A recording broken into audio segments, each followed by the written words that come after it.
The pain and devastation of this conflict is being felt acutely across the region. This was a message we received today from Fadi Abu Shamala, the executive director of a Gazan volunteer organization. He is currently inside Gaza.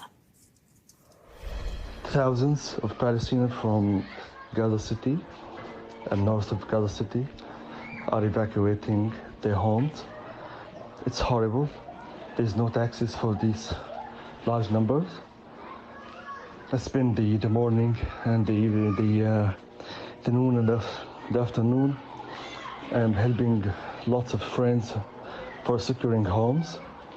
There is not enough homes here in the south of Gaza Strip. We are talking about 1.1 million of displaced people.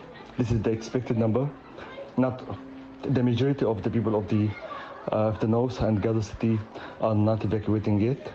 There's no fuel. I'm running out of my car fuel. It's horrible. People, there's no much enough food. There's no much enough bread. It's horrible.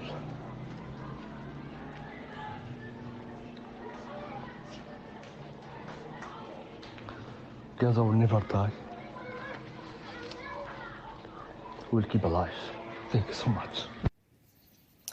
Joining me now is Ayman Mohideen, host, of course, of Ayman on MSNBC, a person who has covered the region extensively. Ayman, it's really hard. It's hard for us to hear those messages. It is unfathomable to imagine what the folks who are being asked to leave their homes in Gaza are going through. Hamas has been very clear. Do not leave. This is psychological warfare on the part of Israelis telling you to leave. How meaningful is that message from Hamas to the people of Gaza? I think it's very meaningful for two reasons. What Josh was saying, I think there's a tactical aspect to it, and I think there is a principled aspect to it. And I would be very susceptible, very suspicious, if you will, of just simply saying Hamas doesn't want them to leave without trying to understand a deeper psychology of Palestinian trauma.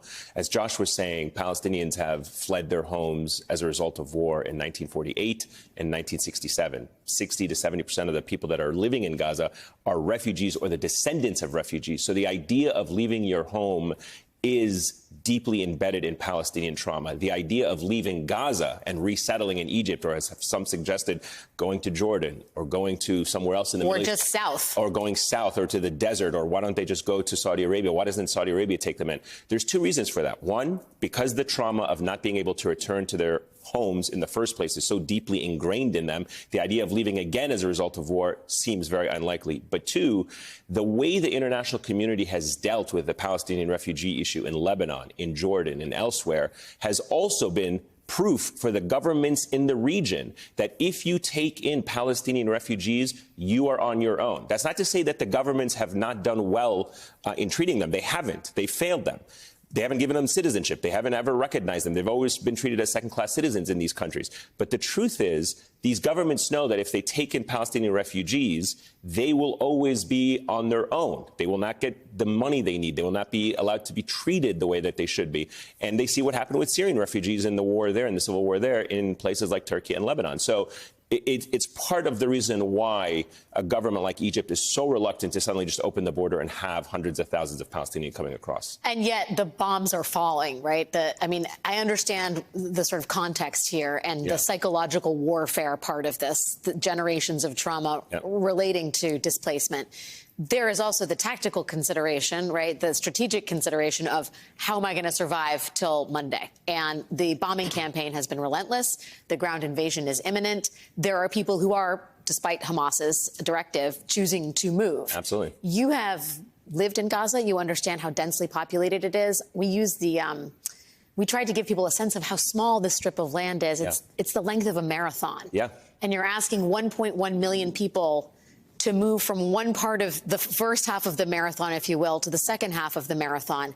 there's not a lot of room. There's no place to really go, is there? No place to go. And also, look, I'm not a military expert, but if Hamas's tactic and the Israeli military's tactic is to clear out these areas in order to come into confrontation to destroy Hamas, as their stated military objective is, I suspect Hamas is not just going to stay in the northern part of the Gaza Strip while the civilians move north. I think, given their history, they will move with the population to the south, vacate these areas so the Israeli military comes in, and then turn around and move back up north if the Israeli military shifts its attention to the southern part of the Gaza Strip. Because the tactic of Hamas, which is what I was alluding to in the first part of my question, which is they want to be embedded in the middle of the urban centers because that's where the fighting takes place and that's where it works to their advantage, where the tunnels are, where they can be in buildings, where they can move quickly in between alleyways and streets. So the idea that somehow they would just kind of stay in the city while the civilians flee and then not return or just stay there it seems tactically not like the way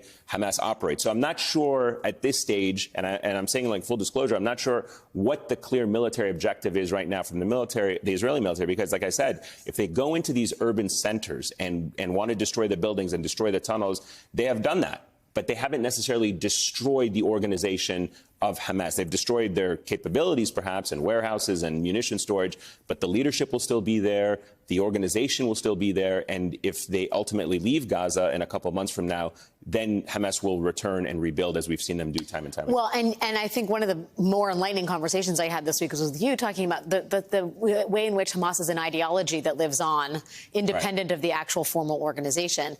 When you talk about routing out Hamas, there's a question of whether there can be munitions that bomb the tunnels, that can be guided to minimize civilian deaths, the ways in which you can decapitate Hamas by getting rid of its leadership. But it seems like, and you know this better than I do, that Hamas is sort of cellular. It works in smaller units. It sounds like this attack may have been planned in a multifaceted front. It's not as easy as just going down the command structure and picking people off one by one. No, you're absolutely right. And perhaps some of the best evidence to support that was when Hamas held Gilad Shalit, the Israeli soldier that was held captive for 5 years and then ultimately released in a prisoner exchange. Very, very, very few Hamas people or operatives or commanders knew where he was at any given moment. And that's how they were able to keep him out of Israeli reach and Israeli intelligence for several years. Look, I think most Western intelligence agencies will admit that Israel has some of, if not the best intelligence capabilities, putting aside what happened in this attack. But they have deeply infiltrated many of these organizations. And as I've said before, they have been very successful in going after some of their most senior figures and commanders.